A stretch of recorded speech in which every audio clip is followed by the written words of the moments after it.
Ah, shit. There we go. Okay. Fucking things broke. God damn it. Why can't things be like they were when I was young? Ooh.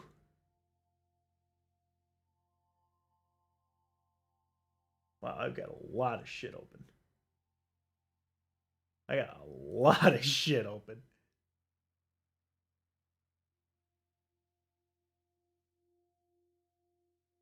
Ooh, boy.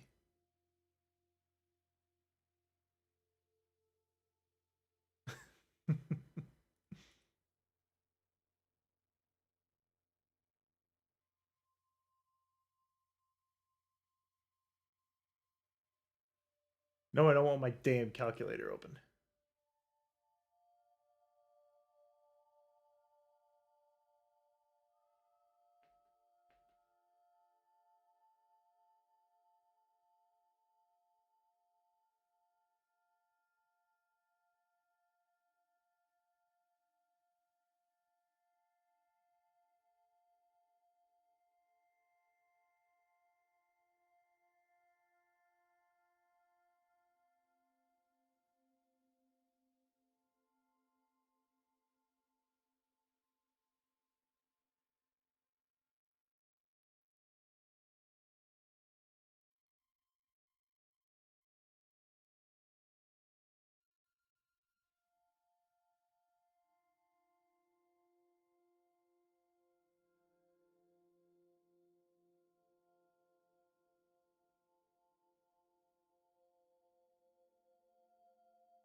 Okay.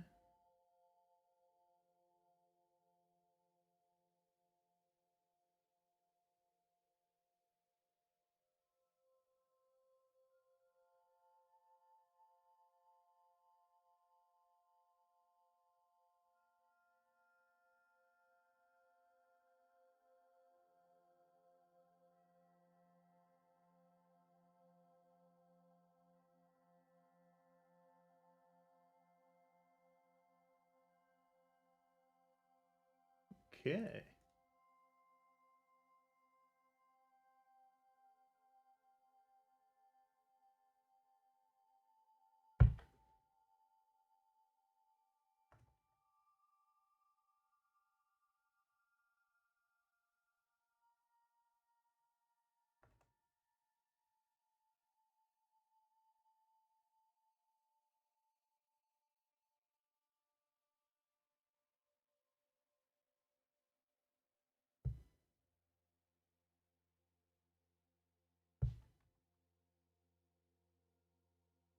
Ooh.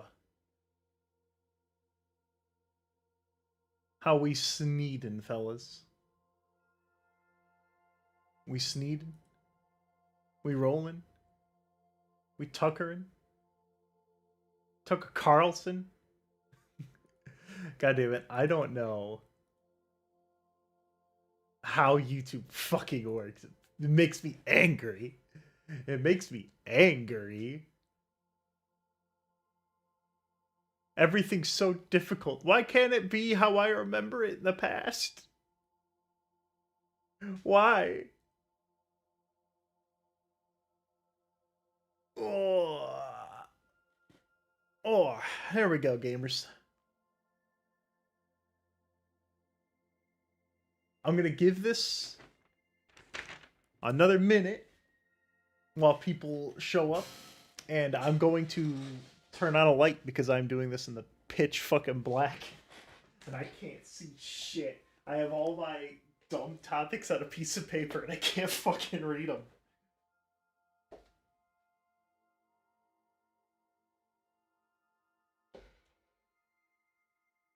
Oh yeah, yeah. Wait, what?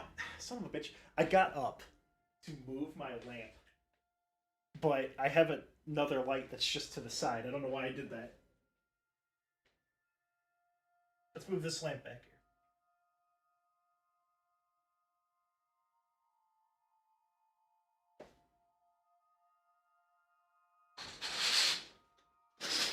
close our window so no one can see my shame.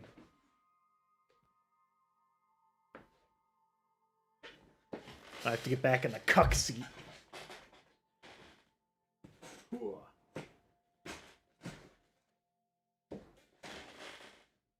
There we are.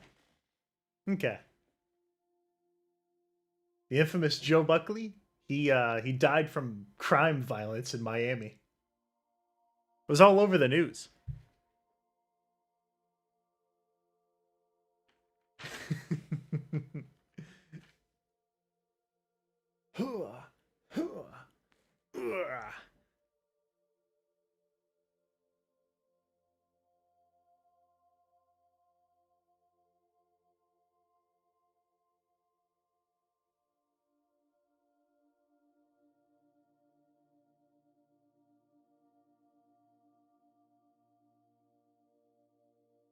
There we go. All right, it's been 2 minutes. Okay, so I posted this a little bit ago, like 3 days ago, maybe. I really didn't give it enough time, but I had a bunch of topics. I was gonna do a Noyz Boyz again, and I thought, what would be a fun way to do one? Because just listening to a 27-year-old man ramble with nothing else is kind of not super interesting. So I thought, what if instead he did it, but on like a stream? People love listening to their stream boys. Their stream boys are their best friend. I'm your best friend. And as such, I'm going to mooch off of you for content today. I have a list of shit. The last time I did a Noyz Boyz was, hold on. I'm definitely not going to open up my Simplecast directory to see the last time I did a Noyz Boyz, because obviously I already know this. I already know this content. Okay, it was fucking July. Holy shit. Yikes. Alright. So, and this is, by the way, for the people that showed up for the stream, this video is not going to go up, but I will have an edited one where, like, the episode actually starts. This is probably going to go for, like, I don't know, maybe an hour. 45 minimum, hour and a half at the max, because I have some bullshit to talk about. And this is just kind of like chillaxing, relaxing, all cool. But, it looks like people are here now, so I am going to start the episode proper. And then I'm going to go through, I have my own bullshit I was going to talk about. We'll see. Let me just, let me drink my, that pumpkin spice latte was cold.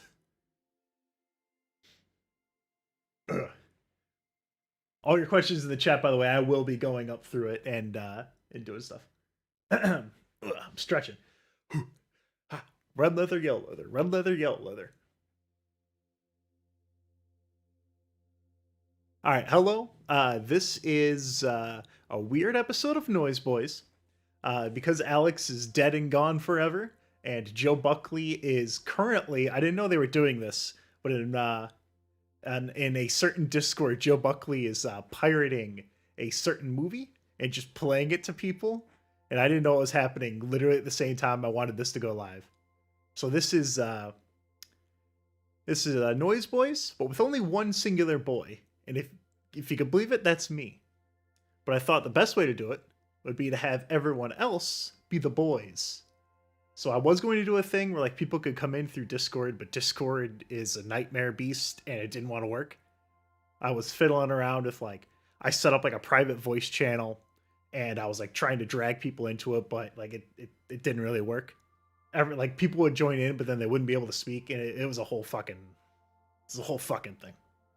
So the last time I did a Noyz Boyz here was fucking July. Like, it's been a bit. It was about when I moved into this new apartment. So I guess this episode is going to be just like an update. What's going on? What's going on with the Tadinator? What's he up to? What are you doing there, big guy? And then just answering your guys' questions in general. Kind of like those old Patreon bonus episodes me and Alex did a ways ago. So, update on me. What's happened since July? Well, this is no longer a single bachelor pad. I am now a taken man. I have a very cool girlfriend I think is awesome and powerful. Their name is Kirsten. They're pretty poggin. We went to Hershey Park in Pennsylvania, and it has completely changed my opinion on theme parks. My opinion on theme parks, for those who listened to the episode on Six Flags that me and Joe did, not great. Well, it turns out Hershey Park was just like a one park place, right? And so they put all their money into that one park to make it not fucking suck. So we went there and it was really fun. They had a fucking ballin' arcade. The arcade was like, you had like a credit card, and you took that credit card and you would swipe it. And actually, hold on a second, I have an idea. I just had a Jimmy Neutron brain blast. I think. Hold on a second. This is going to be the most powerful thing I've ever done. Copy. Watch this shit. Watch this shit. If you're watching the stream, I'm about to pull a gamer move.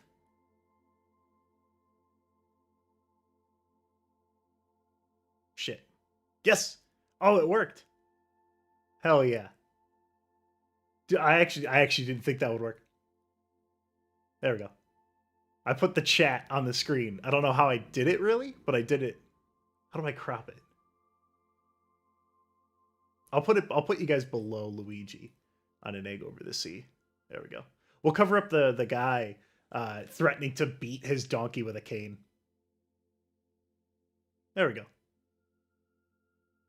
Okay, there we go. That's nice. Anyway, so yeah, this is a little scatterbrained of an episode. I've never done this before. It might be cool to do it again. I have like a little thing playing in the background. I honestly don't even know if you can see it, but you guys should be on stream right now, and I can even post an emoji, and it should show up there. Look at me. Look at me. I'm a little fucking. I'm a real go-getter. Look at this shit. Streaming's easy. I don't know why anyone fucking makes that like a big deal. So, yeah, I will try to answer as many questions as I can. I'm going to go through the bullshit that I have written down. And for anyone who misses this, I'm going to edit this into a normal episode too, so people can watch it and not have to worry about it. So, yeah, I went to Hershey Park with my girlfriend, Kirsten. And it was really, really nice. Hershey Park is clean. It had a fucking Dunkin' Donuts and a Starbucks like within spitting distance, and they weren't trying to kill each other. You could order your food on your phone and then just walk up and fucking get it. Like, it's the greatest thing I've ever done. Like, compared to Six Flags, it felt like I was going to a theme park. So, other bullshit that's happened. I've been there was like a 4-month gap between episodes, right? And the last, I was keeping up a good schedule where it was me and Alex doing the somewhat accurate histories, which are going to continue. Like, I'm still going to be doing those. The Mario Bros episode that I put out, basically, it turned into one of those. It was originally just supposed to be K-Fob, not real. Me and Joe Buckley and John from Sip Boys we're trying to do like a funny a Best Boys goof. Like, I knew it wasn't really gonna work, so we thought of a fun idea for the Mario Bros work print, and then it was just gonna be that. But then it kind of turned into like a whole huge thing. And I'm glad it did, because I looked around and I never found anyone that talked about the Mario Bros script. Like, they didn't really, no one ever really dove into it.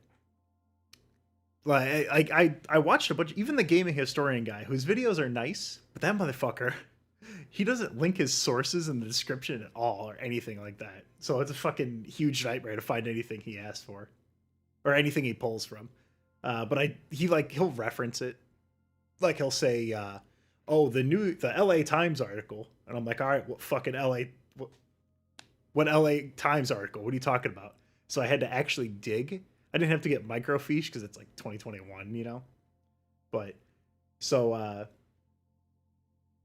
those are the main things. I've been working a bunch. I decided I'm going to be getting into IT networking stuff.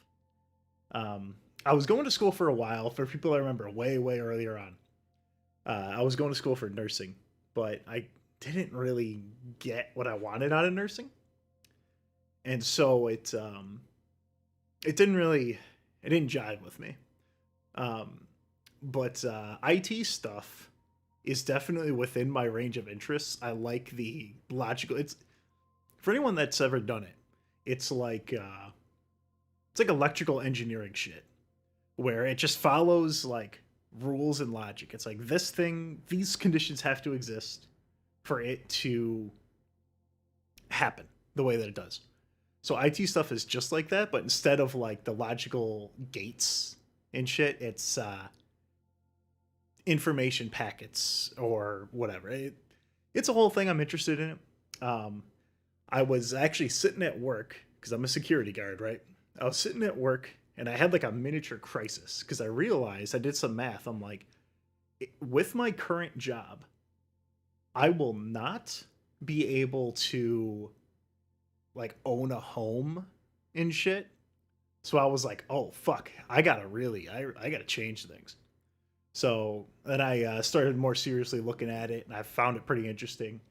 Uh, I've been able to dedicate a lot of time to it, but as a result, I'm taking my free time and splitting it between podcast stuff and this, like the CCNA IT stuff.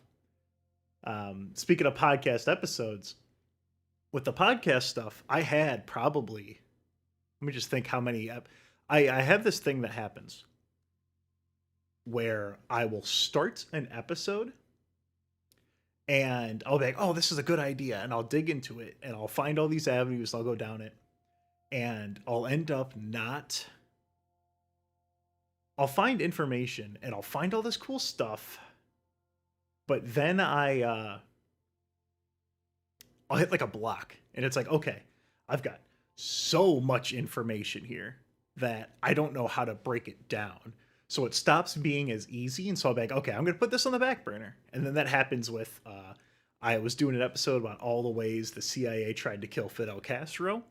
I did it with just an entire mafia episode where I was looking into the Sicilian mafia, the American mafia, the Japanese mafia, the Yakuza. And I would keep diving at different topics. And it was causing me to I would make a little bit of progress in each one, right? I'd make like a few steps and then that's it. And I would keep getting to these blocks and I wasn't able to actually get an episode done. It wasn't until the Mario Bros movie where we had that supplemental like easy quote unquote thing to do with that Best Boys where the Mystery Science Theater thing, which ended up not being usable as Mystery Science Theater thing because we just got up. So it's been a lot of that. Like there's a lot of episodes I want to do, but I just don't have them done. And putting out the Mario Bros episode, from what people have said, it seems like you guys really enjoyed that one, and I had a lot of fun with it. And I think it's kind of given me a second wind because I was losing a lot of motivation, right? And part of that was, of course, because Alex left the show, right? And for those who are eagle-eyed listeners, probably figured out it's like a little more involved than what was originally let out, right? I don't want to go into the details because there's no real reason to, but me and Alex had a falling out. I won't say anything more than that because it's not really important. Things Alex did, things I did, unless something changes about Alex's like disposition, I don't think I don't think that that he'll ever be back on the show. Like I know I'm pulling like a weird JonTron thing here, where I'm like half bringing it up, but it was there was a lot of things that wouldn't make me comfortable with him still being on the show and like hanging out with him in person. Um, I'm making it worse with the way I'm describing it. It was to make it as simple as possible. He was being an ass. I wasn't respecting his boundaries, which that was bad on my part. But Alex responded in a way that made me very, very uncomfortable and not willing to still be around him as much. Like his reaction made me like, oh, I don't want to. I'm making it sound like really weird, but it really is just me and him had been grading for a while. Like the main reason that I started the podcast is I was like, oh hey, I want something that me and Alex can do together so we can keep being friends, because he had moved away in like 2011. We were friends at like the start of high school, so 2009, and then 2011 or so he left, and I was like I don't know. At one point he fucking moved states away, so it wasn't as easy as just going to like visit him, right? So I was like, hey, let's do a podcast thing. So in the end, it's just never irreconcilable differences is I think the most professional way to put it. So he that's I don't, unless something about him changes, I don't want to still be around him. So what was happening after that is that I would come up with like a cool podcast episode and I'd be like, oh, this is fucking wild. This is crazy. I really like this idea. And then I'd be like, oh wait, I can't, Alex isn't going to be here as a co-host thing. So that would kind of like, that would kill my motivation for fucking 4 months. I would come up with something, get to a certain point and be like, oh, I don't, and then I wouldn't do any podcast shit for like a week. Because anytime I would, I'd be like, oh, well, never mind, I guess, you know? Because the whole point of the show was to try and stay friends with Alex. Didn't work out disastrously. So there you go, you know? But after a few months, it's, when I started doing the weirder stuff, when I was streaming with Joe at the Google reviews, it brought back like some of that joy, I guess is how I would describe it. Like it's I don't know. It's nice to be able to make like a creative thing and like put it out and then people are like, "Whoa, hey, that's funny," you know? But yeah, that's the split was much more, to sum it all up, the split was much less amicable than Alex wants to go do art. He wanted to, and that's fine. And I was like, all right, yeah, here, we'll, you know, if you want, we'll round out your Russian history. And then, yeah, that's perfectly fine. But then things happened that made me not want to be around him anymore, is the short version of the story. So, then yeah, took the big break because I kept losing motivation to do it. Unfortunately, all right, you know that meme where it's like the child being pulled apart where it says divorce leads you to the worst places? For me, it was when a podcast gets disrupted, it leads to the worst place. And then down the pit, old school RuneScape. So I got back into RuneScape disastrously. I got into it so bad that I got a 99 skill cape, I got a quest cape, and I got a fire cape.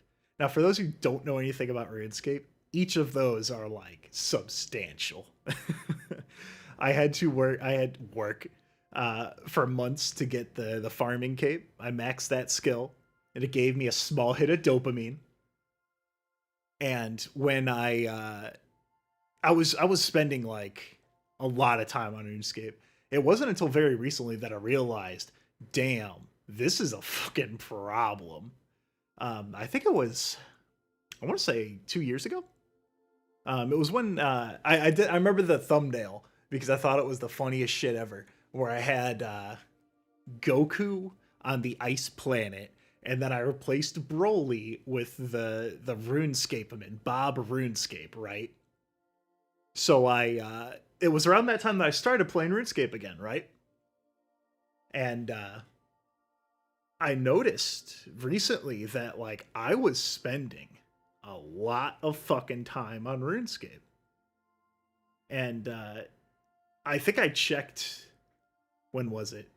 I checked somewhat recently how many hours I put into it, and it's a lot. It's like 24 or 25 days. Or no, it's way more than that. It's like 240. I don't know. I don't know the math. So it's I was spending a ton of fucking time on it. Like I looked at my week in review, and I was like, okay, how did I spend my free time? And it was just fucking RuneScape, dude. So I'm happy to say that now, since I reached my goals, I have uninstalled RuneScape on my computer, on my laptop, and then I'm holding off on uninstalling it on my phone, right? I'm holding off just because there's a Christmas quest that's going to come out next week, and then I'm going to quit. I'm going to quit tomorrow. Cold turkey tomorrow. Don't worry about it. It's fine.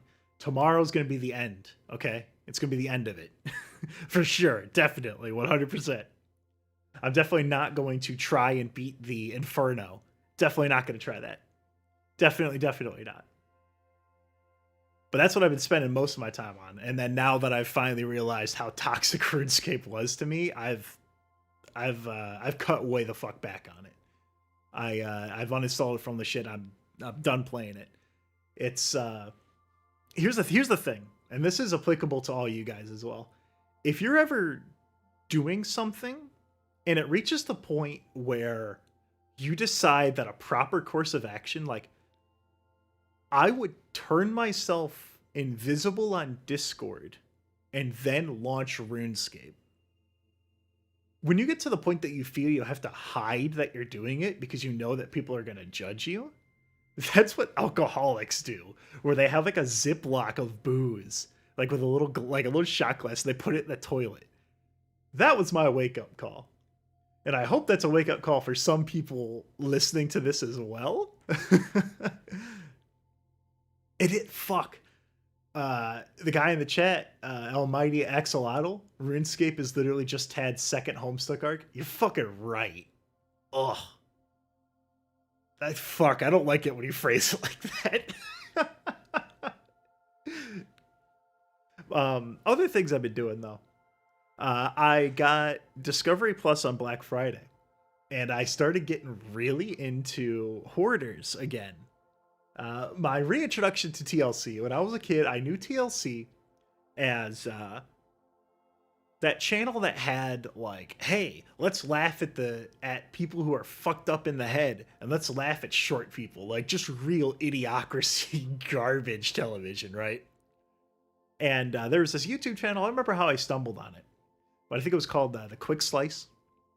And what he was doing is that he was taking 90 Day Fiancé clips and editing, an hour, 4 hours of the show into 15 minutes or so.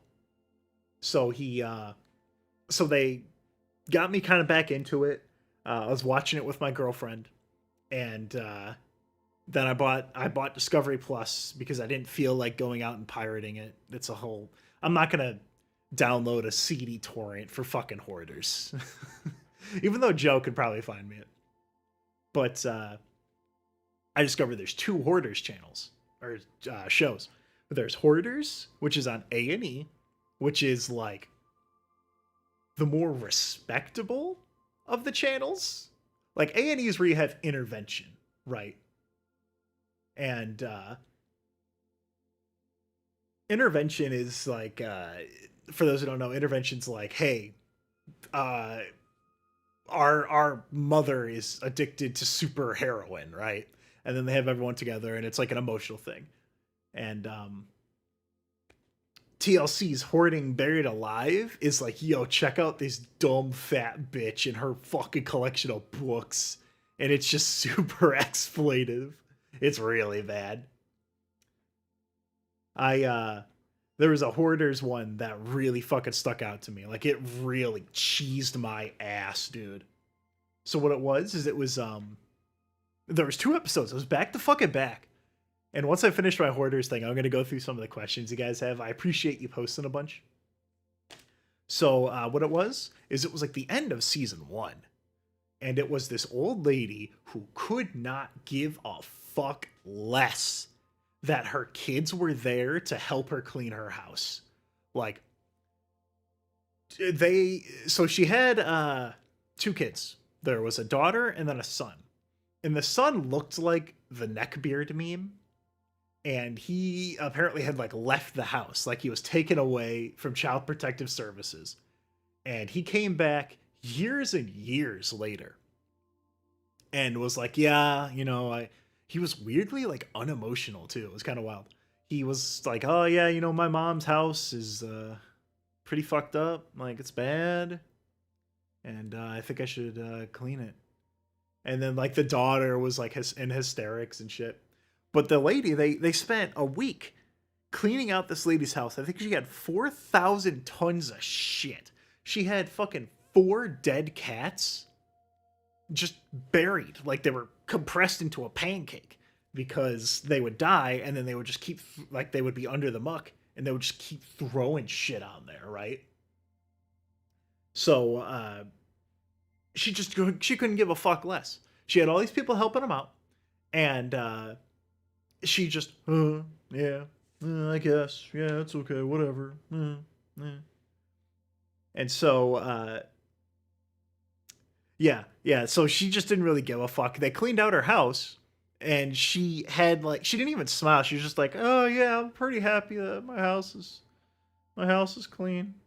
So I was like, man, this fucking lady, I looked at the hoarders.wikia.org, right? I went to the fandom page for Hoarders, and I found this lady because I was like, I need to know more about this person. And I found out that 2 years later, they revisited her, right? And the Horde is halfway back to where it fucking was. The son just didn't even bother showing up for the episode. And they ended up having to kick her out of her house anyway and put her into a nursing home. And all I could think of is that for those who have done any kind of nursing stuff or elder care in like a group home, there's always that one fucking person that's just God, they are the smelliest, most annoying fucking hoarder, right? Like, she was trying to hoard in her fucking in her room. Like, she wouldn't throw away spoons and shit. And when they were going in there to film her, they kept doing like the Hell's Kitchen thing where they're doing like, right?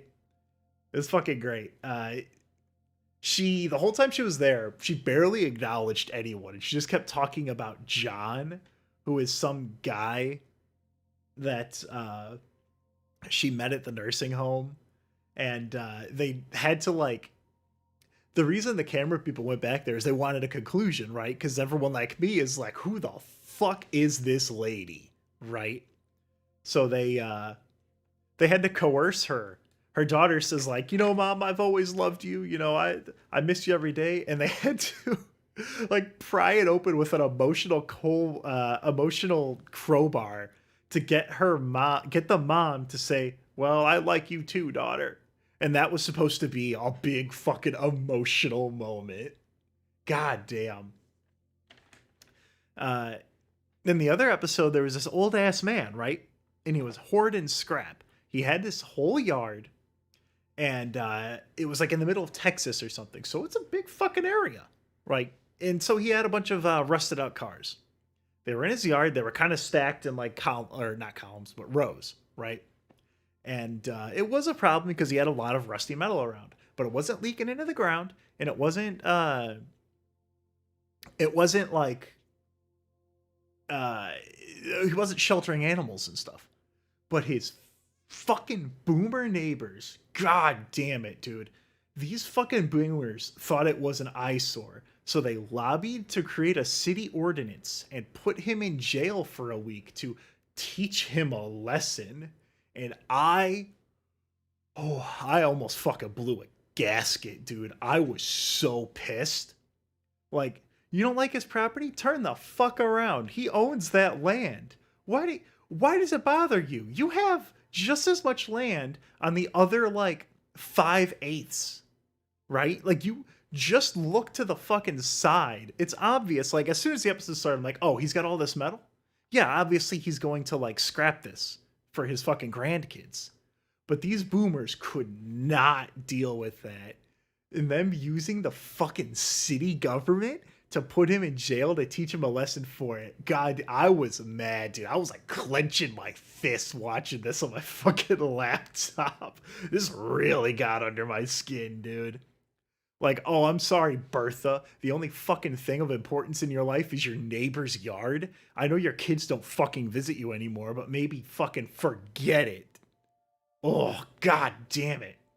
The thing that made me almost mad enough to turn the fucking episode off was the Hoarders people were like, hey, we found someone to buy your scrap. And the guy's like, oh, thank God. Thank you, finally. And the scrapper people are offering him 0.5 cent per pound, which is fucking absurd, right? Because they knew that they could do this because the hoarder people were like, yeah, you know, he has to get this cleared out within 4 days. He has to get rid of it. And they knew that they could just do it. He knew that they could lowball him because if he didn't accept it, he's going to jail for 90 days. And oh my God, I was going full fucking ANCAP at that point, dude. I was pissed off. I was flying through the political compass in my rage.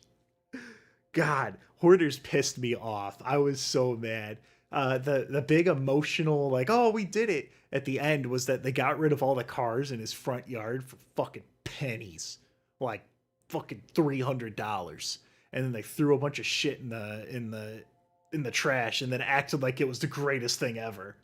God damn it. I just thinking about it now is getting fucking steamed, dude. Oh my God. Oh, fuck.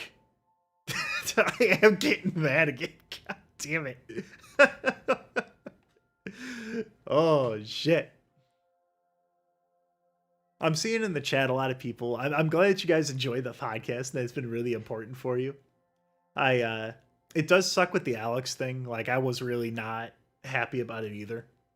I was really debating on whether I should even bring it up because I know bringing it up is going to cause like I don't want it to be like a JonTron thing, you know, where they're like there's all these rumors, you know, but it's unfortunate.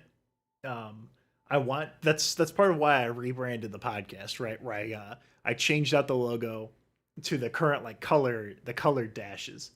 I like it. The color dashes is like I think it's fun. It's a good starting point if I want to do something crazy later. I like that it's like they're interesting colors, right? Like it's like the green, the yellow, and they go in like a normal pattern, but then there's like a red that just boop, boop, boop. Like what the hell is that? And I think that emulates the podcast a lot because there's a lot of shows where the podcast is people going over like this one where they're just talking about their lives, just rambling off, right? And there's a lot of podcasts that will go pure on just full on history, like the Somewhat Accurate History stuff. And I find the logo to be really nice because it's normal. You know, okay, this is kind of interesting colors, and then boom, out of nowhere you have that weird fucking thing. Like with the Mario Bros episode. Oh, you know, a movie based on a video game. Oh, that's kind of weird. That's kind of weird. I'm sorry, 7 scripts? I'm sorry, he throws what at Luigi's head? I'm sorry, Mario is being chased by who? And he says, oh, I'm gonna have to say arrivederci to my kneecaps? It comes at you. It blaps you. So, it is kind of a temporary icon. I'll probably put more attention to it and see what finalized form it can take. But right now I like how it looks and I like how it feels to sound a little artsy fartsy. So one of the things I saw in the chat was someone asking me about asking me about my German class. And the thing I remember most about my German class was the first year was pretty tough, right? It was a lot of like relearning grammar and shit. And the second year was a lot more of like, here's the gendered language. Here is some more scenarios, and then after that, we did fucking nothing, dude. It was like going back to kindergarten. We really didn't do shit. We did parties, and we did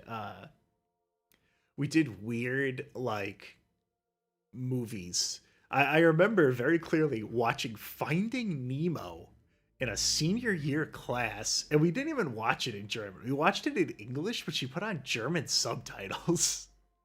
What we used to do when class was getting a little too difficult is we would ask her about the administrators of the school, and she would just go off, queen.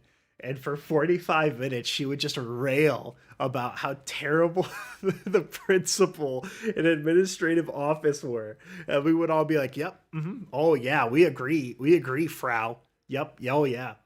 My German name, by the way, was Conrad. And I thought that was cool because it sounded Russian. I don't know. I don't know why I thought it would be a cool Russian name in a German class. High school Tad was weird. That was right when I started getting into Homestuck in 2010 as well. So it was a fucking wild show. My older brother actually, he found a USB that I had from high school, and he plugged it in, and he went, uh-oh. And he like messaged me, and I said, listen, I don't know what's on that USB stick, but high school Tad was a wild man. You probably don't want to look any further into it. I'm like, I don't know what you found, but I know what you possibly could have found. And I told him to just put the USB off to the side. High school was wild. I was flipping between I had three places that I used on the internet. I had fucking 4chan, Jesus Christ. Then I had Datstream, where it was the streaming channel and all that stuff. That was like the proto Vine sauce. And then I had the Super Mario Brothers Z fan forum, and I would just flip between those three. And then I got into Homestuck, and then I just those four, and that was it. That was all I did. So, one person asked how many PPs does my girlfriend have? You're gonna have to pay more than $20 for that information, because none yo business. Let's see what else. I'm flipping through to try and find some good questions from you guys. Because I scrolled way back up because I went all the way back up in the chat, right? Is Alex secretly a lizard person? I don't know. $20. Listen, man, you pay me $20, I'll tell you anything you want. Is there going to be an end of the year thing? There was an idea that we had. This was like a couple years ago. This was even before Sit Boys that we really had this idea. I wanted to do a Joe Buckley Christmas album, but every time we tried to get started on it, it would turn into something else. The first time we did it, we started doing the Sit Boys stuff, and the Sit Boys stuff was originally just that trailer, right? Where we went to my brother's workplace at the gas station at like 2 a.m. and just said, "Hey, can we film a thing here?" And then the boss was like, "Yeah, sure, whatever, man." And then it spiraled out from there. It was a fun time. I was just hanging out with my grandma earlier, and I was telling her about the places that I lived in, because she asked about one of my earlier apartments. And your early 20s, you get to do a lot of dumb shit. Like when I was roommates with Chrissy, way back when, our friend Lucas would just hang out for like 6 weeks at a time and just live in our living room. It was pretty great. I appreciate those times. I don't necessarily miss it because I wasn't very happy, because that's when Homestuck ended and I had like a whole fucking crisis of faith that resolved itself in me flipping a coin to do a podcast or to do Game Maker. It landed on Game Maker, but I said fuck that. And I did a podcast because a podcast was easier. So if I was more honest with myself, this could never have happened, and I might have made video games. You know, who knows? But your early 20s are wild, right? You get to do a lot of irresponsible stuff, but you have money, and you have a little bit of independence. It's pretty cool. Let's see. Did you have fun playing RuneScape? I kind of did. When I was going through RuneScape, I was doing the quest. I was doing all the quests, and old school RuneScape has gotten its own new quest since it was supposed to be its own like old version of the game. And some of those quests are really fun. Like Dragon Slayer 2 did the it's fucking RuneScape, right? And Dragon Slayer 2 was like this big end game quest, and when you got to the final area, it started playing the theme of when you log into RuneScape. It was playing the fucking RuneScape theme. Like it's an end of 400-hour Final Fantasy RPG. And the absurdity of it really made me enjoy it. I thought it was a lot of fun. Let's see. Offline on Steam to play TF2. I understand that. I tried playing the Team Fortress 2 Smithsmith update, and it's literally unplayable. Valve doesn't really give a fuck, and they just let the bots infest it. I think it started like 2 years ago. I think some like majorly ass mad person had beef with Valve for not updating Team Fortress 2, because every single quick play server is infested with these bots. You can't play. Both sides will have instant aimbot headshot snipers, and it just hasn't been fixed. But they're not in community servers, so I think the person, whoever's running it, or whatever group is running it, is just pissed at Valve for dropping Team Fortress 2's support. So Team Fortress 2 is in a weird spot. I don't know why Valve hasn't done anything for multiple years, but it's still getting updates where they just add cosmetics and maps. It's bad.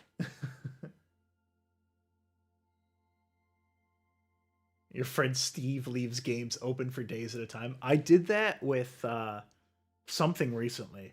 I think it was Dreadmore. I was playing Dreadmore, and I came back after going to work, going to bed, going to work, because I was doing back-to-back 12s.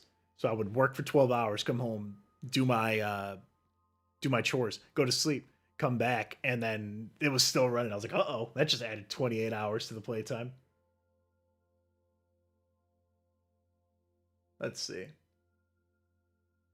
I'm going to uh-oh. There we go. I'm gonna keep going through the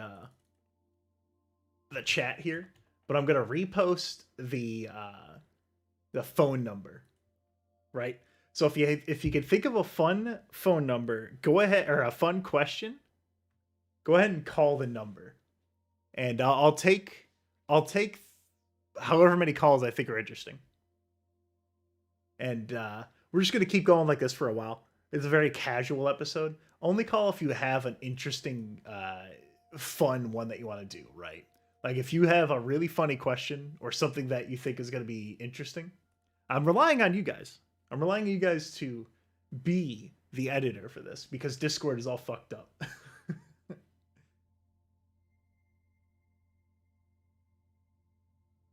Oh my god. Oh god, yeah. I'm scrolling back through the chat, right? Because you guys are wilding out. The hoarding conversation. Swizzy Bubbles was talking about one of the episodes I think I saw, where they had dead cats, knickknacks, metal trinkets, and they took it all down, and the lady just started piling it back up again. Hoarding's bad, dude.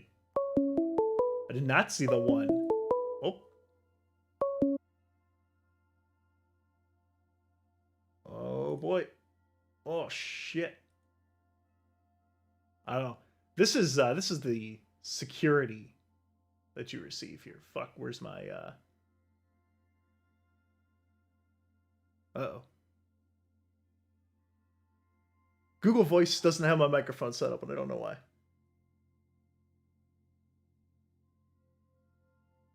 Uh-oh, gamers. Uh-oh.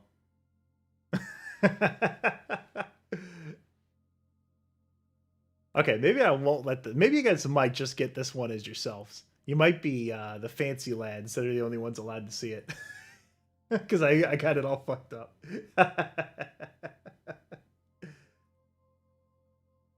Okay, allow speakers. Uh-oh.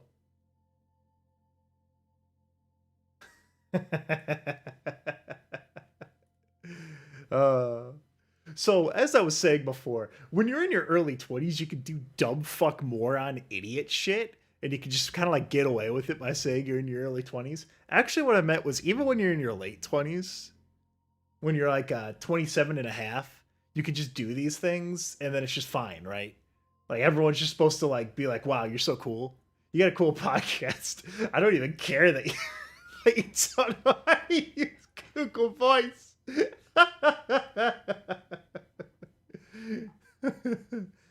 Oh, holy shit. All right. Okay. You know what? Actually, this is actually my secret plan the whole time. So, because I tried answering that one phone call earlier, I fucked everything up and a bunch of calls went to voicemail, which is probably what I should have done. So, I'm going to play this recorded voicemail right now that someone just left. Hi, Tad. I have a question for you. In your podcast episode where you were talking about like old VHS tapes that you watched and loved as a kid, you mentioned a documentary of you drooling and your brother playing Castlevania Symphony of the Night. I'm just curious about this documentary. What is it called? So, interesting story about that documentary. So, it's just called Single Parent. It was by some French Canadians, and what ended up happening with it is me and Joe tried looking really fucking hard to find it.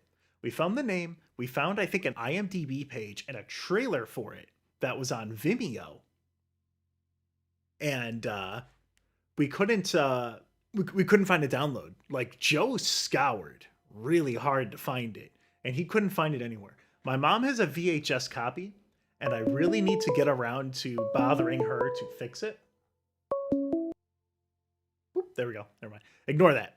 Once again, in your 20s, you can do anything you want. I'm invincible. I'm a god. So, eventually, we will get that. We will get that figured out. And we will probably throw it up somewhere or find a way to legally purchase it and link it. So, here's another one. This one says transcription not available. Let's see, this is the minute and 40. Oh yeah, this is gonna be high quality content.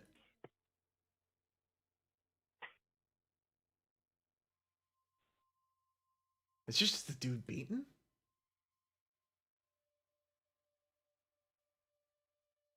Someone just sent me a text message. I'm gonna call them.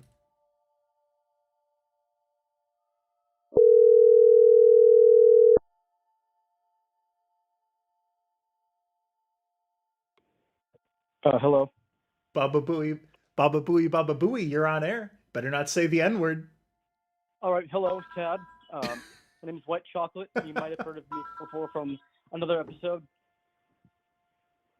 Mm-hmm. Wet Chocolate. Yeah, so, it sounds vaguely familiar. Yeah, because like back in like last year, I think I asked a question for your little side series. Like I talked about Hive Swap and stuff. And I asked you a question about what you thought about Act One, or not Act One. The Hive Swap Friend Sim. So that was me. Yes. Okay. That's why it's familiar. Like I said, vaguely familiar. Right now, I just want to talk to you about like a certain idea that I have for something, Okay. All right. What's your idea? It better not be the N-word. Wait, hold on. I can't hear you. Like the speaker's not working.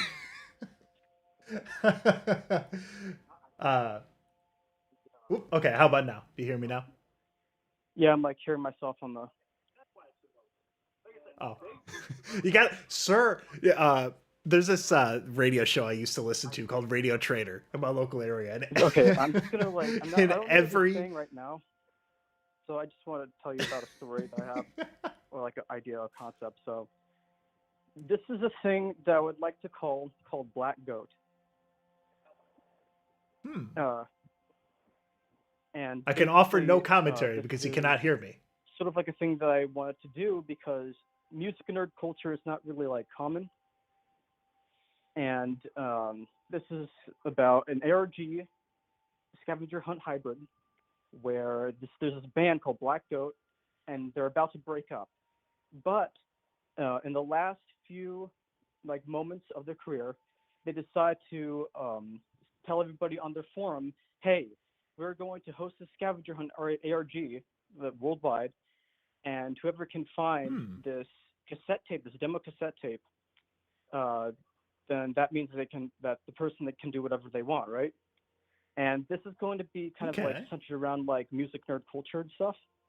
And this ARG scavenger hunt is going to be like split up into 3 parts. So first it's going to be like an online forum where you get to see everybody like talking to each other, trying to come up with like, hey, what's going on? There's like a online ARG, it's all online. And then there's going to be the second phase, which is where all of the characters. I'm going to try and refresh the page so that I can comment and he can hear me. And I really hope it doesn't drop him. If it does, I'll call him back. Oh, fuck, it dropped him. No, I feel like an asshole. Shit.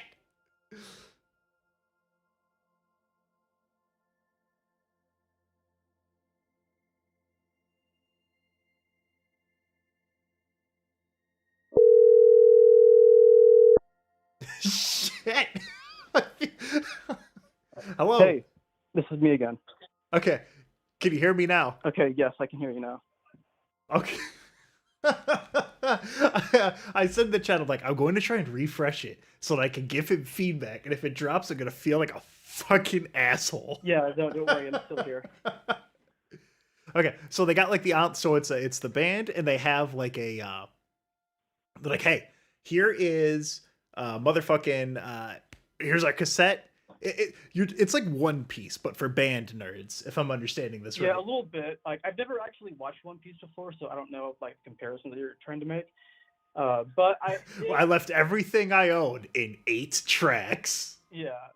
So anyway, like you already know about like like the phases and stuff, right? About the what?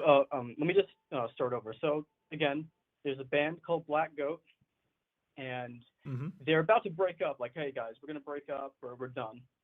But before we do, we are going to release our very first demo tape, and we are going to hide it somewhere in the world. And y'all are going to have to try to find it in this huge worldwide scavenger hunt ARG hybrid. And this game will be composed in 3 phases.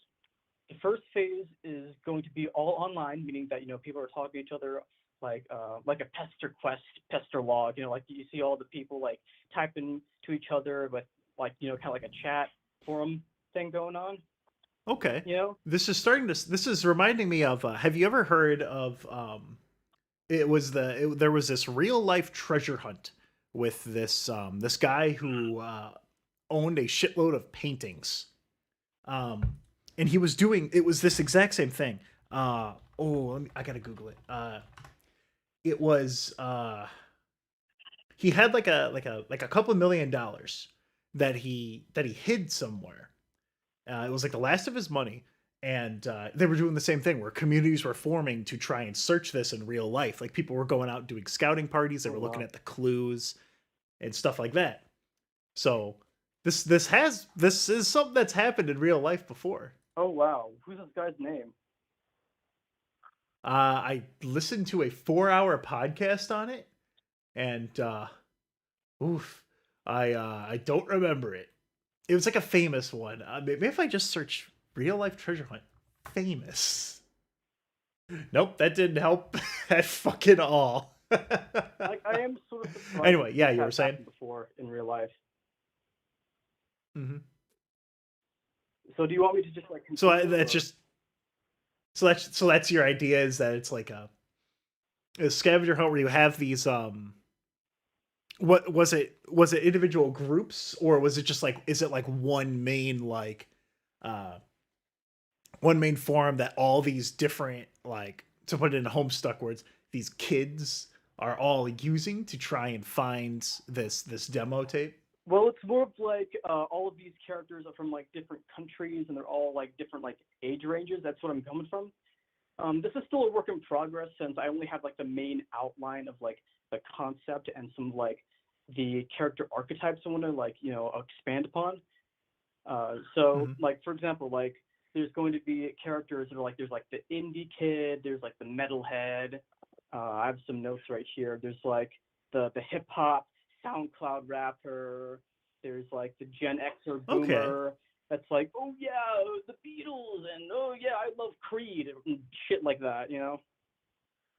So is it what I'm getting from this idea is that I could see this being like so it starts with like everyone's working together. Like okay, is the band is still like alive and is still like around and is still like here. Yeah. So here, but I imagine people would be like, now are they to again put it in Homestuck terms because it's the only way I could think.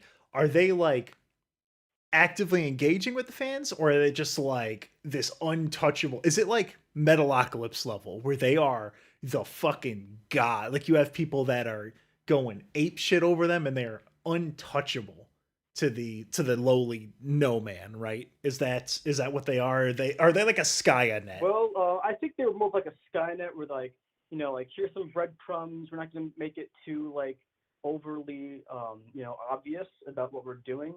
Just like a few hints here and there. They don't want to be like too in your face with their fans. They want to be a little more cryptic. Okay. I like the idea of taking different kinds of music nerds. Yeah. Because music nerds, like the kid who's into techno has a look. Techno has a feel. The guy who's really into folk metal, the guy that's the person that's really into like the girl that's really into lo-fi hip hop and beats. I think that's a really good starting point for characters because you get to do audio is super, super important. As again, Homestuck demonstrated with audio, you can attach feelings and like thoughts and sensations and all this stuff to something just through noise that can a short. How long is fucking Doctor in Homestuck? I think it's like 2 minutes. A 2-minute song can get a lot more ideas and emotions through than like 10 written pages. So when you're coming up with like characters for this, I think that's a really strong way to start that, because then you get to shortcut a lot of stuff. You get to like all. It's a good idea. I like that. Stuff. Yeah. All right. I like that idea.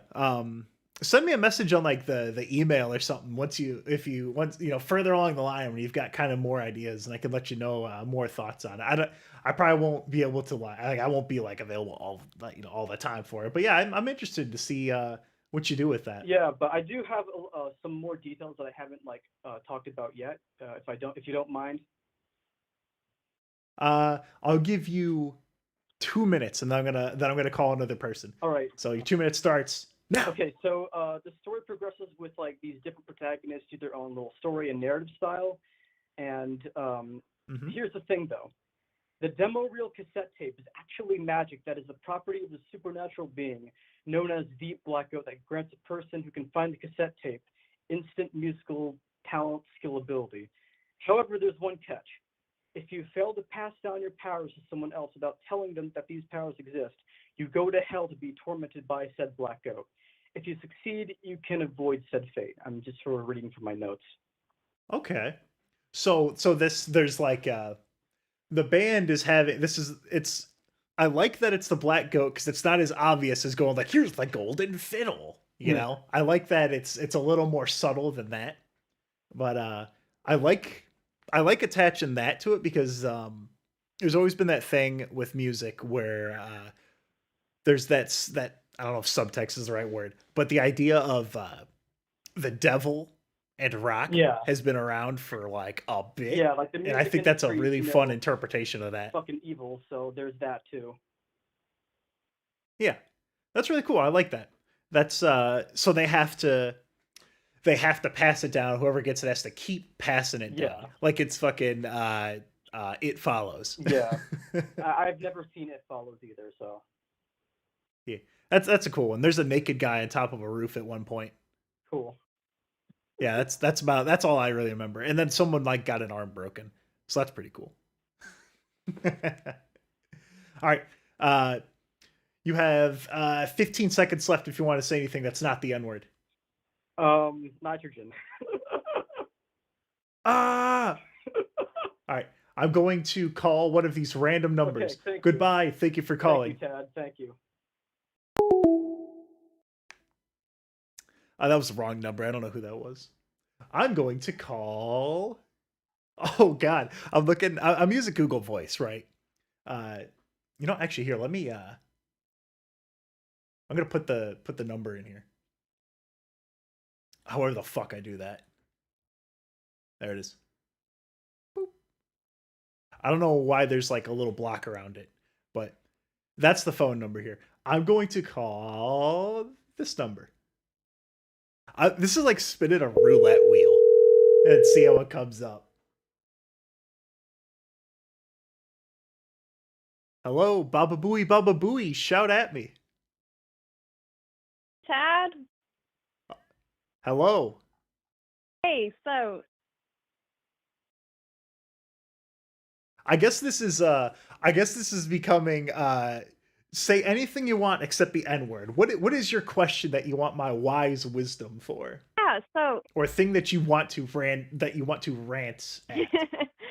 So, I had what I kind of thought was an interesting idea for a podcast series. Okay. Which is, so it's like somewhat accurate history, but instead of history, obviously, it's really obscure branches of science. Ooh. Okay.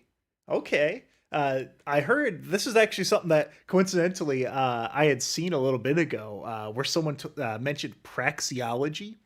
And I was looking into it, and it's like the science of what. It's a science of like what, how you make decisions and stuff. Really? Tell me some of these wacky ones. These wacky science. It even plays into the fucking podcast goof where I say I'm not a blank scientist. Yeah, well, I mean, I'm still in college, but what I'm in is meat science. Actually, it's really interesting. You're a neat science. Yes. I thought all science was neat. Yeah, it's just like, meat quality and, slaughter and all sorts of interesting stuff. And there's like... Oh, you said meat. I thought you said neat. Oh, no, like NEAT. And I thought you were just fucking with me. And you're like, yeah, this is the science of vacuums. This is the science that brought us the Swiffer Quick Jet. No. Yeah, I mean, meat science is cool. Yeah. I like that. It's like, because meat's cool. Yeah. Okay. I did a fucking not history. I did a English project not too long ago about laboratory grown meat. Yeah. What is your knowledge on lab meat? I heard something about a ladder. Yeah, so that's really interesting because, like, right now the government is trying to regulate it so it can't be called meat. What they do is they take a muscle biopsy from, like, a cow or something, and they just grow meat from it. So that's, in my opinion, that's definitely meat. Yeah, it's I think as like a species and shit, if we have the means to eat meat that's not from animal suffering, I think it's ethically like responsible to do that. That's why I usually will buy when I have the funds, because it usually costs like an extra couple bucks. I'll go like, all right, I'm gonna get this this Beyond Meat, right? Or they get me with the fucking marketing on the cage-free eggs, even though I know that means fucking nothing. Oh, it's just, but it makes me feel bad to get the normal eggs. Cage-free just means they're in a chicken house, not in a cage. With 800 other chickens so they can't move. Exactly. All right, tell me your favorite meat fact. My favorite meat fact, there's so many. Like the real meat and potatoes of meat science. See, I think think one really interesting thing you can do with it is something called Restructured Hams. Oh no! Is this that? Are you talking about the ham that's in that old ass Tumblr post where it's like, "This is reconstituted. This is spitting in God's face." No, yeah, but what it is actually is you just stuff a bunch of pork, put some salt in, like a brine with some brown sugar and shit, in a vacuum tumbler, the protein out, and it gets real sticky. Just stuff it into a netting. Ugh. There you got it. Ugh. So that's that shit that I see at the grocery store where it's like a ham wearing like fishnets. Yeah, Oh, that's awful. That's disgusting. it's pretty good. Tell me, all right, can you explain to me, as a meat scientist, why there's all these gross ass little peppers in my salami? Why can't they just cut the salami off of the cow and give me that? What is salami? I mean, there's a lot of reasons for that. You know, people, they prefer the pepper, obviously. They appeal to the Ethically sourced peppercorn. Yeah. They have to feed the cow a lot of pepper. Yeah. Problem is they sneeze. I think salami, I can't remember what part of the cow it is, but, you know, you take it off, you cure it, you put the shit in. The salami bone. Yeah. It's like a sausage, isn't it? Yeah. It comes out looking like one. Ugh. But I still eat it anyway. I guess I can't really fucking complain. I had a goddamn elk salami stick for dinner today. Really? I went to the liquor store across the street, and I was like, "Give me your I bought Jepson's Malort, if you know what that is. It's alcohol that is only served in Illinois. Really? It's made from fucking wormwood, and it is. Most people, the commercials, they don't even pretend that it tastes good. They make it. The commercials have to lean into the like, you're a man, right? Yeah. So you're gonna drink this piss. Anyway, I got that and elk meat. That's what I had for dinner tonight. So I'm living that Miller High Life. Thank you for your meat facts. I hope you have great success in beating the meat. Thank or something. you. I don't know. I didn't have like a funny joke prepared for the end. Goodbye. Thank you for Wait, calling. my actual idea, like where I got it, was from, you'll see the news and it'll be like, one scientist. So I just really obscure. Oh yeah, that's like a good question. Why did you decide meat? I don't know. How did you end up on meat science? I was in food science originally. And food science is actually pretty pog. Anyway, really is. I'm gonna call someone else. I'm sorry. I gotta try and get as many people as I can. Get Goodbye. Wrong number. Let's pick another one at random. Let's spin that wheel. Let's go with a message. Let's see. I'm gonna call this person that I sent a picture of Rayman with a gun.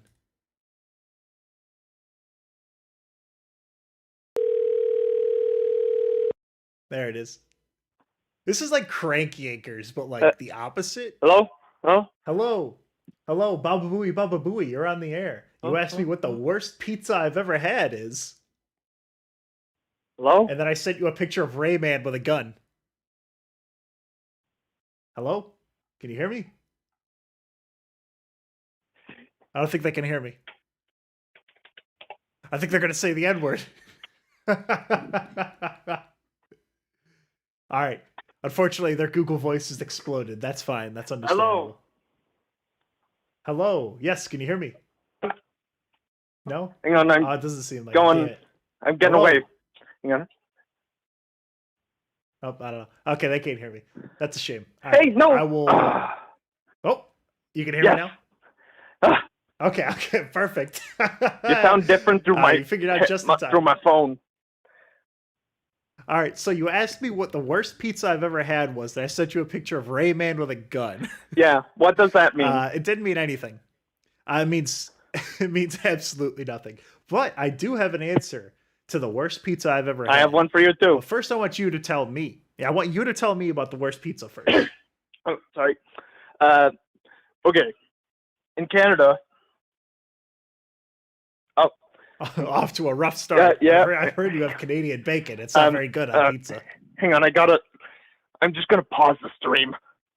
Yeah, I was going through my headphones. Oh, is it?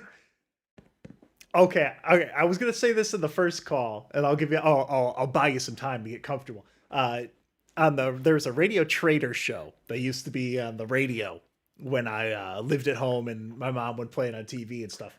And every single time someone would call in, they would call in and they'd be like, "I have this thing to sell," but they would never mute their television, so it would bleed through, and the guy would always have to stop and say, "Ma'am, please turn off your television, or please turn down the radio." Yep. Okay. All right. Tell me your za story. In Canada, there's a pizza chain, Pizza. Just pizza twice. All right, it's the run by. Is that the one from the Mario Bros script? It could be. And I feel like I'm the only one that hates it. And it's like Chuck E. Cheese quality.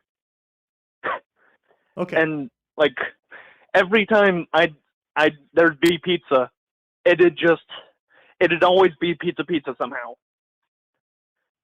So is it like the local cheap chain? Like everyone, well, I don't know if this is where I live. I have about 14 different pizza places. It's pretty big over here. Okay, so it is a chain. Yeah, I might be regional. Okay, but there's more than one. There's multiple in the area. There's too many. Okay, and so what is it about their pizza that just pisses you off? What is it about this za that makes you angry enough to call into a podcast show? I'm not angry. I just couldn't think of anything else. I just had other pizza. But it's the sauce. Oh, here.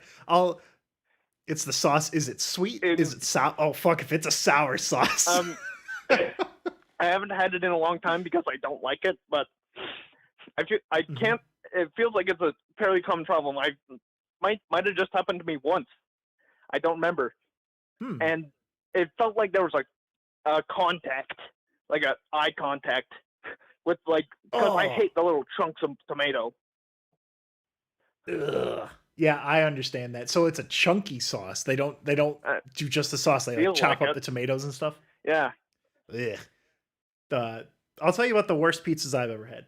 The number one that I had, and I could use it to vomit to this day, and it's kind of cheating because it's not a real pizza, but I went to visit my grandma when I was like 7 years old. I might have told this on the podcast. I don't really remember. But she got me this candy pizza, and it was like a build your own pizza. You open the box and you take the candy out. And the candy was, sour. Like, it was a sour powder, and then gummy cheese that tasted like whatever and all that shit. And I had the pizza ready, and I was going up to take a big bite, and I went, like you breathe in through your nose, and the powder went off of the pizza and into my mouth and like coated the back of my throat, and I started dry heaving. It was just, and I couldn't breathe because I was just full of sour powder.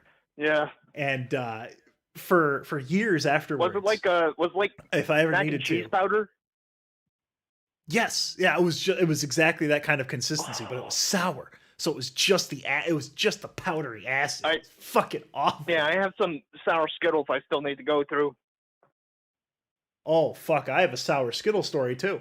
I guess that's what this episode's gonna be. Is I'm just gonna call people, or people are gonna call me, and I'm just gonna chat for like 5 minutes with each person. So I had sour Skittles. This is when I went to visit my dad. It was just me. I went down to visit him for like a week and a half or 2 weeks or whatever. And one of the prequels had just come out. I assume probably the third. Okay. And so they had Star Wars themed. Then? Probably around there. And so I had he was like, all right, well, what do kids like? Oh, they like sour Skittles. So he went to the grocery store and just took the entire rack off like the shelves. And then like, hey, here, I got you 36 sour Skittles bags. And so for 2 weeks, like Halloween candy signs or like big, like full things you'd get out of convenience. They were full. They weren't king size, but they were full ass size sour Skittles. Oh my god! So I like their other, like the berry weeks... Skittles. Those are good. The berries and cream. I remember that. Remember that advertisement for the berries and cream? I think I only first saw it on Nostalgia Critic. So I had the same thing happen to me with the sour Skittles that happened to Alex. I think it was Alex. Yeah. No, it was Joe Buckley. I'm sorry. Joe Buckley had this happen to him on the Benevolent Buckley show, where he had so much of the sour powder that it burnt his tongue.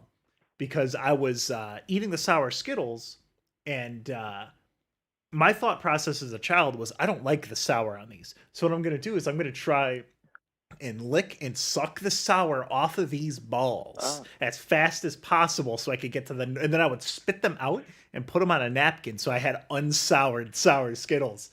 And turns out when you suck up that much citric acid or whatever the fuck it is, it makes your tongue crack and bleed. When you know those like little sour watermelons? Oh yeah, I know exactly what you're talking about. You ever have stuff like that, and when it's all done, you still have to chug the whatever it is? Oh God, you just made me shiver because yes, I have done that, and yes, it did poison me. Never again. Yeah, same. All right. I'm going to let you go, and I'm going to call someone else here. It was nice talking to you. Noyz Boys. Yes. All right. Nice talking to you. People, the family's going to be wondering who I'm talking to. Bye. Bye. Wrong number.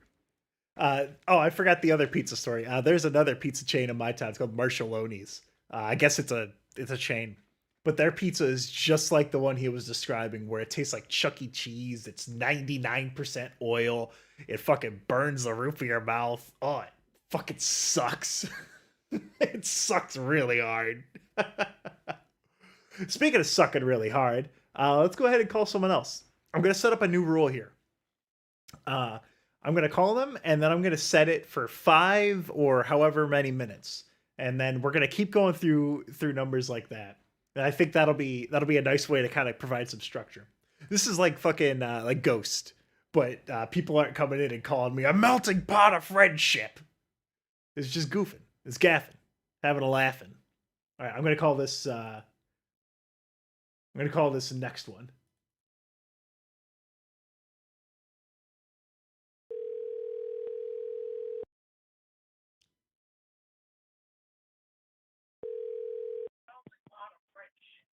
Hello, Baba Booey. You're on the air. Oh, hello. So, I have a question for you. Yeah? What the fuck did you mean when you just said SpongeBob TBH and then an angry emoji? Please elaborate. You have 5 minutes. All right, so I've got this friend. Her name is Sally, and over the past 3 years, she's been influencing my humor to be as dumb as possible. I really thought you were going to say, I have a friend, her name is Sandy. I was just going to hang up on you right away. No, but she has this really specific and very odd sense of humor. And it's one of the things I appreciate about her very much. It sounds like, so I'm going to take a shot in the dark here. Yeah. So SpongeBob TBH, completely out of nowhere, and then an unrelated emoji. Yep. I do this thing on Facebook with Matt from Revival, a Dungeons & Dragons Real Play podcast, where I have a persona of a Facebook father that's one bad PTA meeting away from taking his family off a fucking cliff. Oh shit! So what I'll do Chris Benoit's family is he's gonna give him the Chris Benoit, as Joe Buckley would put it.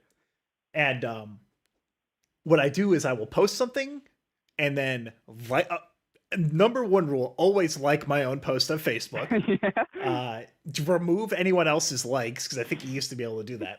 And then it would just be like, it would be like commenting on some news story, and I'll just say, "My family loves the Ashet Aquarium. Can't wait for the weekend." Sad emoji. That's great. Am I in the ballpark here? Where it's just a scatter shot of nonsense thrown into a text message that you sent me. You're exactly right. Anyways, hell yeah. What I wanted to call in my little 5 minutes of fame here is to tell you about my ARG idea, because I guess that's what this podcast has devolved into. Yeah, I'll make it just quick. fucking call me up if you have some idea. They're like, I think this is cool, I want to tell my parasocial father Tad about it. Thank you, Father Tad. So my idea is. You're welcome. Please donate to my Patreon. I have, I have watched a lot of like Slenderman ARGs back in my day, back when they were really popular, like 2014, 2013, 2012, those days, right? And I think it would be cool to set up an ARG where it's a dude reviewing these ARGs, and then it slowly devolves into him getting stalked by a monster in an ARG that he talked about that no one remembers. And I would kind of want to make it like a metaphor for like toxic fans in a fandom. Okay, so someone who ends up being so they're super into this thing, and then it ends up consuming them, like literally, because it eats them or something, right? Yeah, he becomes the victim of his own kind of mentality. Okay, I could dig that. I was never into the ARGs too much. I was really into the Team Fortress 2 ones. Oh, like, they did a bunch, and that kind of really got me into it. The Portal had a cool one. The engineer update. Oh, remind me of the Portal one, because I vaguely remember it. It was years ago. I vaguely remember it too, but I remember that we had to like decipher voice messages to get pictures of like the companion cube on the moon and shit. Oh fuck! Okay, I think I remember this. Wasn't it might have been same part. Well, this was around the time they had the potato pack, right? Yes, I think.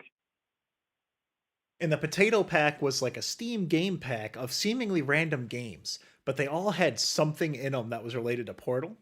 And it was like you had to go so far and you would get a Chivo. I think that's where the hat of undeniable wealth and respect from Team Fortress 2 came from, unless I'm getting things mixed up.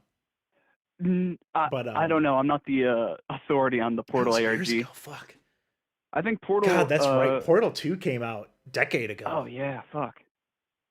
Portal 2 is one of the biggest things that ever influenced me, because I heard about people taking the audio from like the Portal radio and like putting into like one of Doug Ratman's caves with the beans and shit, and it turning into like a picture of the companion cube on the moon and shit. And I thought that was so cool for years. That is pretty wild. Yeah, so I like that ARG. In the last 30 seconds we got here, I think it's a cool thing. I think I can see in the future with how big fandoms and all that kind of stuff is right now. Yeah. Fandom and things like that becoming more of a part of the media. Red Letter Media, in their review of the new Ghostbusters movie, talked about it a lot, where they're like, people that go and really enjoy this movie are people that enjoy being fans of Ghostbusters, much rather than people that are fans of the actual movie. Yeah. And shit like that. So that's I like that take. Hold on to that. Maybe you could sell it to some Hollywood studio for $1 billion jillion. Oh God, I hope. All right. In my last couple of seconds, shout out to my friend Sally and Noyz Boyz. And, boys. Wrong number. Yeah, the ARG stuff. It's I just got a voicemail from him talking about the ARG. That's funny. One of the ideas I had for that game maker thing, and I still have all the fucking sticky notes and napkins that I wrote it on. Was I had this idea for a character that was stuck, right? Like they were. I think the original idea was it was like they were locked in like some castle, like literally, like physically locked, because they were stuck in the same area. And the thing they were doing is that they had like this series of books, and they would go through it all, and then go through it again, and keep going through it, and keep going through it. And I'm going to call this person back. And because of this, they weren't able to leave, like, because they were just obsessing over this property, like a. I got distracted. It was supposed to be like an allegory for like how I felt about Homestuck, and how people that were super fucking into it were like obsessing over it and making it into their entire life. And I think overconsumption of media is something that's going to show up more and more in media.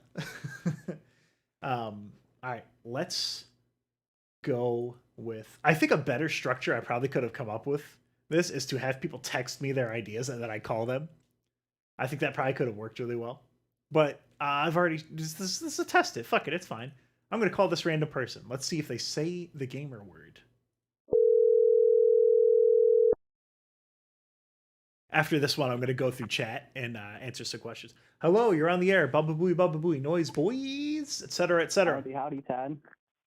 Hello, how's it going? You got 5 minutes to oppress all your internet friends. Awesome. I don't know. I just want to ask a couple questions. One, I think that one that's kind of funny, one that's kind of selfish, and one that's kind of interesting. So first question, the funny one. Okay. So if Joe owned like his own fast food franchise, you know, like your McDonald's and your Wendy's, what would it be called, and what would they sell there? Like, what's their special? So the Joe Buckley special, I can tell you right now, would have to be like a bland, featureless piece of meat, because Joe Buckley refuses to eat he won't eat ketchup, he won't eat anything with onions in it, he won't eat like buns, he won't eat bread, but he's perfectly fine with eating the bread butts. So it would have to be like the front and the ass end of a loaf of bread, and then you have to have like some kind of meat. Joe will eat any kind of meat, just as long as there aren't any fucking seasonings or onions on it. So it's like a slab of meat that looks like the nutrient packet from Snowpiercer, if you've seen that. Would he eat like fake meat, like those tofu meats or whatever that they got on the? Yeah, well, Joe won't eat fake meat. Oh God, don't even bring that up to him. Joe has a lot of things that he will get very defensive. Very strong. His taste in featureless meat is part of it. As for so he would sell that. That would be the Joe Buckley special. What would the Joe Buck? Let's say it's a burger chain. The Joe Buck Burgers. I guess the easy one is Buckley Burgers, right? Yeah. I get, you know what? Boom. Buckley Burgers, and what's the special called? It's called the Buckshot. And then the advertisement is Joe Buckley holding a shotgun, pointing it directly at you, that says "Get ready for a load of buckshot," and his pants are starting to fall down. You could have Dinner Time Bubby as mascot. That guy. Dinner time for Bubby. What's your next question? My next question: would you, in the future, like, be interested in having guest stars, like, for your podcast? Like, not even just like big name guys, but like people from your Discord you call in, and you could just like have a topic to talk about. I guess I'm kind of experimenting with that right now. As for like a co-host that would be at the same level of prevalence as Joe Buckley, the illustrious Joe Buckley, I don't know. And the reason I say I don't know on that is that for a co-host to really work effectively, you need to have there has to be like an established cadence. Like you have to be able to play off of each other really well. You have to be able to anticipate, like when me and Joe are on an episode, when I say something, when we did the Mario Bros episode, I would say something and then I would stop and pause because I know exactly when Joe Buckley is going to want to say something disrespectful, you know? Like, I know I have this problem when I call into other shows sometimes. Like I was on an episode of the Loudest podcast, and I wasn't sure when Asterios and Sarancha, whenever they were going to like pop in with something, right? This was one of the big reasons why Alex and I made a really good duo, is that we knew exactly what the other person was going to say, and we could bounce goofs off each other really, really well. Me and Joe Buckley do it really well as well, but Joe is a different kind of personality, you know? So I think this could be a fun thing where in the future, if I do this, which I might do it, I think this is pretty fun. I'll probably like have an overall topic and be like, hey, this topic is butthole stories. And then I'll probably have a chat moderator who people come up and be like, this is my butthole story. And then I'll trust their judgment on whether or not this will be a fun story or something like that. I'd love to hear that. So, what's the last question? Last question. What is your overall favorite episode of the Let Me Tell You About podcast? Personally speaking, mine's probably the Thanar Hero WoW roleplay. That's an old one. Yeah, the Thanar one is pretty fucking powerful. But if I gun to my head, if I had to choose my favorite episode, I think it would be Solomon August Andre and his trip over the North Pole, which is kind of wild because that's a later episode too. I had a lot of fun with that one. Same with honestly, every one of the Somewhat Accurate Histories was a lot of fucking fun to do. Because we both get really fucking into it, right? Like I would find something about the fucking rock in the desert, and then you'd just be like, what? You know?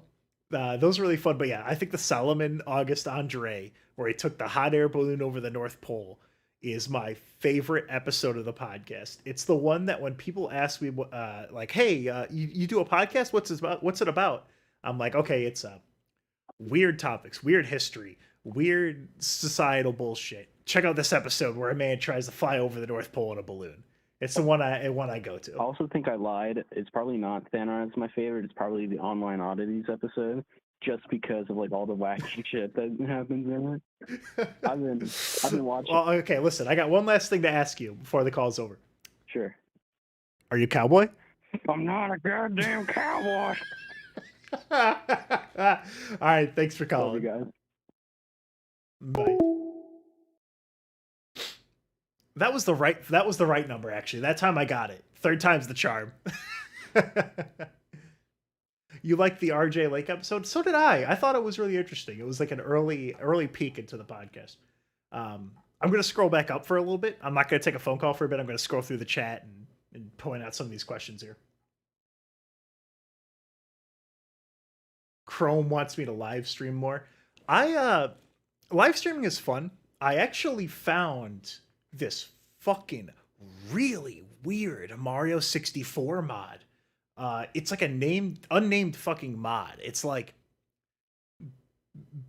B3310, and it feels like I'm playing Yume Nikki because I'll probably stream it at some point. It gives strong M7 The Matrix vibes. Like someone. Oh, you know what? I think I could hold on. If I scroll up in this other Discord chat, I bet I could find when I posted the map. It's like it's a shit show. It's everything you do has different results, but it's not like procedurally generated. I can't find it. Fuck it. It's gonna take me more than 5 minutes effort, but I might stream that at some point. I find live streaming really fun.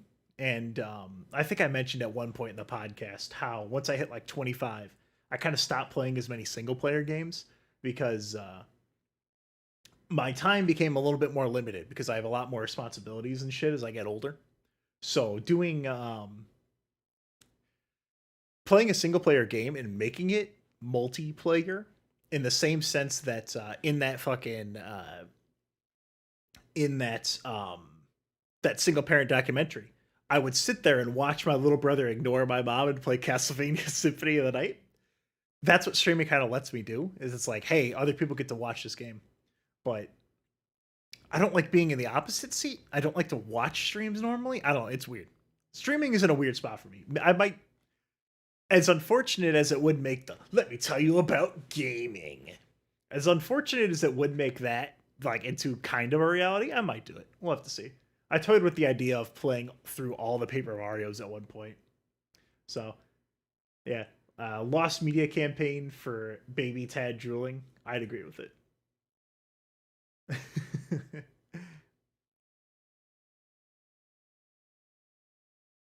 Tad, when was the last time you said the N-word out loud with a hard R? Do not give context, just give a date. December 8th, 2021. For the future people, that's literally today.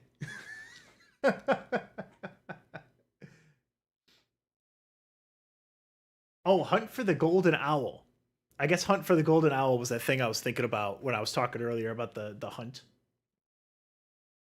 By the way, as I'm going through with this, feel free to text any questions you have to that number, and I will see them pop up on Google Voice, and I can check them out.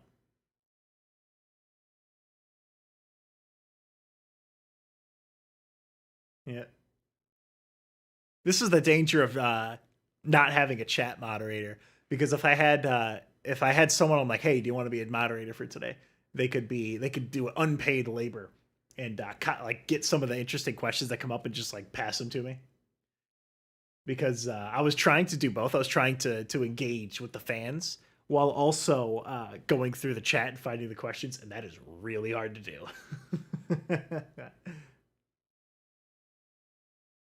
Autumn enjoyed the meat scientist. So did I. They're pretty cool. Make a bank that's all about banks. What are you talking about? You fucking people.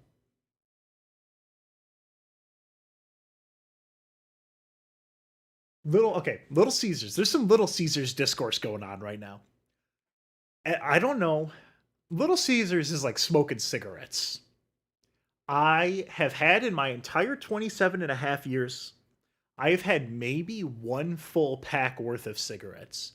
But I will be going about my day and just out of nowhere, bam, I'll want a cigarette.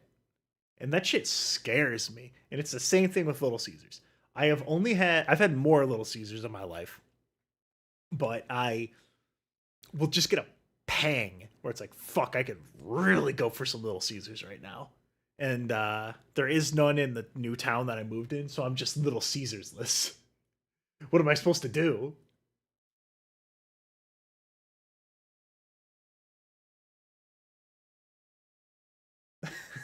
I went on a family trip to Chicago when I was 14, and the only thing I remember is my brother and I scavenging for loose change to buy plastic ninja guys from the gotcha machine.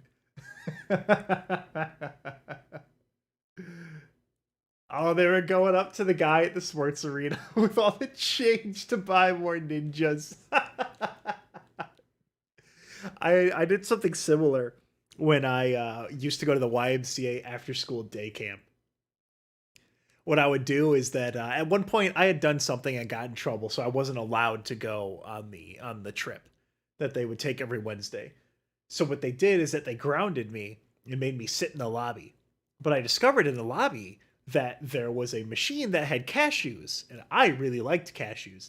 So what I would do is I would open the flap, put my hands in there, and scrape the dust out, and then lick it. And then put my hand back in there and keep scraping it out. So anyone who got cashews after that would have like 8-year-old Tad spit and slobber all over the nuts. Oh, just thinking about it now, I'm like, damn, they had a dude that was working there that should have stopped me, but he did not. He didn't give a fuck. Ugh. God damn. The Alex Dream series episodes. Yeah, those were, he had a few more, but I think we cut him off at a good point, because trying to describe someone's dreams is really fucking hard to do and still be interesting. Because if someone comes up to you and says, hey, let me tell you about this dream I had, it's about one of the most uninteresting things possible. Like, I'm going to hit you with a real fact here. It's very uninteresting because you could just go, well, it's a dream. It doesn't really mean anything. And you could dismiss all of it. So the fact that Alex's were engaging and interesting to listen to was because they had that fucking storyline where it's like, this is wild. And Ranch versus Cool Ranch, man. Hell yeah. Little Caesars sells wings in increments of 6. But I always get 7 or 8. That's the fucking Little Caesars promise, bro.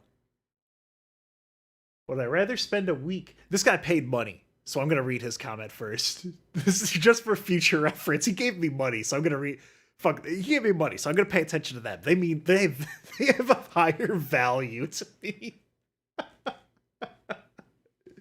Would you rather spend a week living with Chris Chan, a month living with Joe Buckley, or a year with old school RuneScape as your only game? God. See, I don't. A week living with Chris Chan is awful. A month living with Joe Buckley would be fun. And then a year with RuneScape as my only game just sounds like my normal fucking life, bro. So let's go with Joe Buckley for a year. I offered him to move in with me into my new apartment because it's a 2-bedroom, but he didn't want to move out. So I turned the second bedroom into the kitty room for my little baby, my fur baby. Am I planning on looking into art/music movements? I don't know enough about music to make a goof about music movements because I think movements are like a thing where like you have like a section of time. I took a music theory class when I was taking college stuff a while ago, and I don't remember a goddamn thing about it. So, I did look a little bit into disco, but that was only because of I Hate Disco Night, which was one of the episodes that I mentioned way early on, fucking an hour and 45 minutes ago, that I had been doing like a scattershot approach where I had the mafia, our attempts to kill Fidel Castro, all these other topics. One of them was sports promotions, and I found a bunch of crazy sports promotions where things just fucking went wrong. Like 10-cent beer night is one that a lot of people, anyone who's like kind of interested in weird sports stuff usually knows about that one. But for those who don't, they decided to sell beer for 10 cents, which is like $1 in the money that we have now.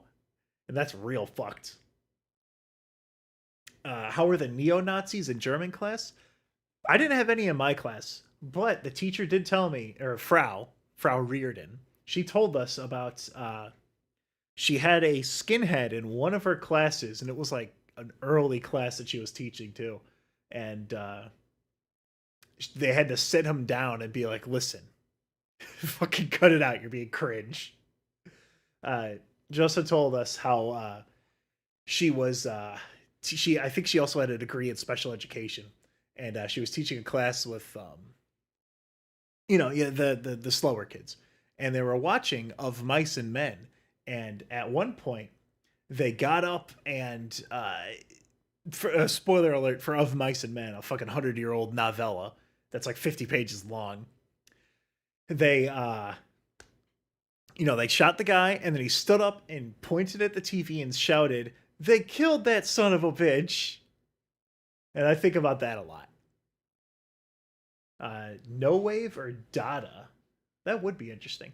I will write that down. No Wave and Dada. No Wave music and Dada music. There we go.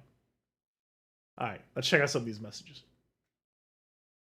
Let me tell you about lost media. Anything you're upset that was lost? Any update on that? This house is most certainly filled with bones. My update on this house is most certainly filled with bones is I fucking forgot what that was until just this moment. I think we brought it up to Tyler at one point. We're like, "Hey, this would be fun, Hey, this could be wildin'." And then he's just like, "It's just that South Park episode," and I think it could be fun. Maybe that's something we could do with Joe Buckley with this week in the life. That could be pretty fun. As for lost media, for you people, the very first episode of the podcast is gone. Because I got rid of it because it wasn't very good quality. It wasn't the way that I approached the story wasn't handled very well. Because I told the story again in later episodes, but it was just like, I was so desperate to talk about Homestuck that I joined an IRC chat that I didn't realize that it was like a not safe for work role play. So I just accidentally went along with gay Homestuck role playing just because I really needed to talk about Homestuck. So that's just that. That's the only lost media I have. I have I think it's a 2 terabyte hard drive, and then I have my SSD. And on the hard drive, I have all the Let Me Tell You About stuff that I've saved. I've got like whenever I come across fan art for the show, I'll save it and put it in there. All the episode stuff. I think the only thing I don't have on there is I don't have the video versions of episodes because I could just re-download those from YouTube. But I have almost everything. There's some stuff that I got rid of just because it was scraps that I didn't really need. Like I don't have Alex's raw audio for a lot of episodes because I would have the end, I would export it as an MP3, and then that was it. I had the completed episode. There was some D&D stuff that got cut in the final episode of Revival of Dungeons & Dragons Roleplay Podcast Season 1, which there will be a Season 2 of that eventually. And we've already talked about it, and we've got, like, you know, players and ideas for what we want to do. Which, let me just fucking say, for those who have listened to Revival of Dungeons & Dragons Roleplay Podcast, the gimmick, the big haha gotcha thing, never fucking doing that again. That was by far the dumbest fucking thing I've ever done in an audio medium in my life, bro. Fucking pants on head, doo-doo poopy stupid move. This is a spoiler alert for Revival of Dungeons & Dragons Roleplay Podcast. But we did a thing that was like a meta joke. Like, or not like a joke, but like a meta mechanic to the podcast. And it required me putting in 10 times more fucking effort into that show. And there was 80 something episodes. It was, god damn it. But I enjoyed Revival. It was very fun. It's I think it's one of the best. I'm a little bit biased. But I think it's one of the better tabletop real play podcasts.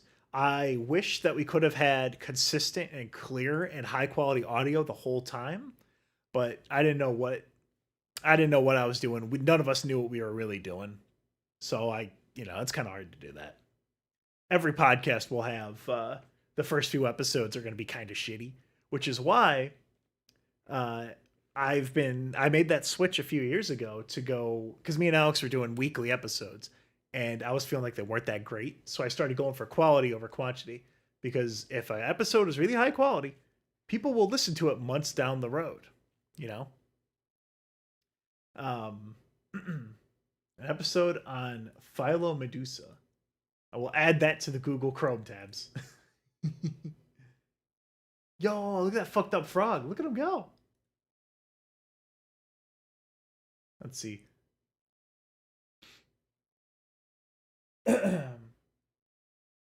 I've given the power to make one video game series disappear completely. What do you disappear, and what are the consequences of it?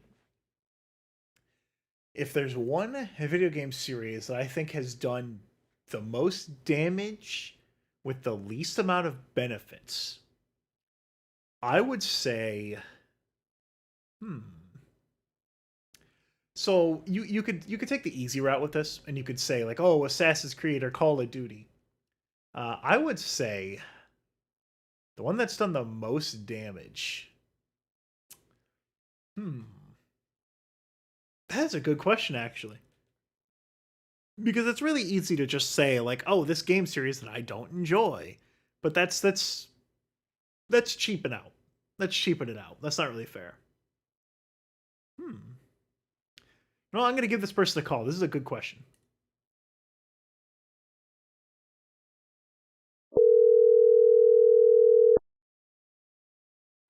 Holy shit, I was not expecting to get on the podcast. What's up? Baba Booey, you're on the air. This is a good question about a video game series that I can make completely disappear. And I'm having a hard time thinking of one. I'm trying to think of one that has contributed more negatives than it has positives. I'm wondering, what would you choose? Oh, fuck. Okay. All right. So I could take the fucking easy way out, and say League, just because if I have to see League of Legends in my life one more time, I'm actually going to fucking murder somebody. But you know what? That is actually a pretty good answer, because MOBAs, what have they contributed? I guess esports. They made esports more of a thing. That's about the only real benefit of a MOBA. I mean, I guess. But what was your other one, though? I guess I have a few like other answers of just like shit that makes me want to fucking that makes me want to pop a blood vessel in my own brain. but I would say most MOBAs, personally, just because having played MOBAs before, I've never felt mentally more drained after playing a MOBA, other than playing Overwatch. But I mean, with Blizzard nowadays, I highly doubt that's. I highly doubt that I'm going to be seeing much more of that. But so here's a question. So if I removed Overwatch, what would change? What has Overwatch really impacted besides some people's source filmmaker careers? Like what? Yeah. Like what is Overwatch really done? Fuck. I guess people were using it as for a while. Like The Simpsons had an episode where Bart became an e-sportsman and he was playing Overwatch. Like that's it. It didn't like legitimize. Like, it's not something like fucking Quake or Doom where it like took the first person shooter genre and made it into a thing. It doesn't really contribute anything. All right. I got the fucking best answer for you. Have you seen that video of all those esports teams walking onto stage and doing the victory poses or like the heroic poses on stage? Where they cross their arms and look at the camera. Yeah, that's the biggest change that would happen. That's true. All right. All right. I'm gonna make. All right. It was a good question. I'm gonna hang up with you, and I'm going to give my answer. Hell yeah. All right. Nice talking to you. See ya. All right. So my answer. So the game series that I would be like, you know what? Get this fucking shit out of here.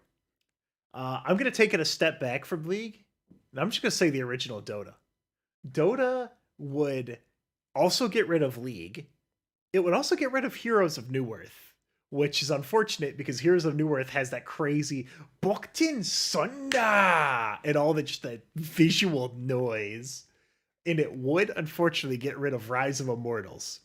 But I think taking a step back and going even more broad than League of Legends is the answer. It's kind of a bitch move to just steal that person's answer, but I'm the more important one here. I have a podcast, so I can kind of do whatever I want.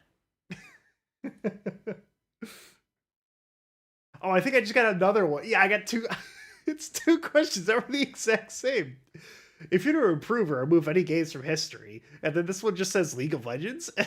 The one I just read was also League of Legends. Oh, fuck. All right, here's a nice one. This one's about shows that had a shit ending you can never go back to. That's still Commando. Chaos is the Commando. Hello, Baba Booey. You're on the air. Oh, hey, what's up? Hey, so the show that I liked that had a shit ending that I can never go back to. Yeah. For that, I can cheat and say Homestuck, but that's kind of unfair.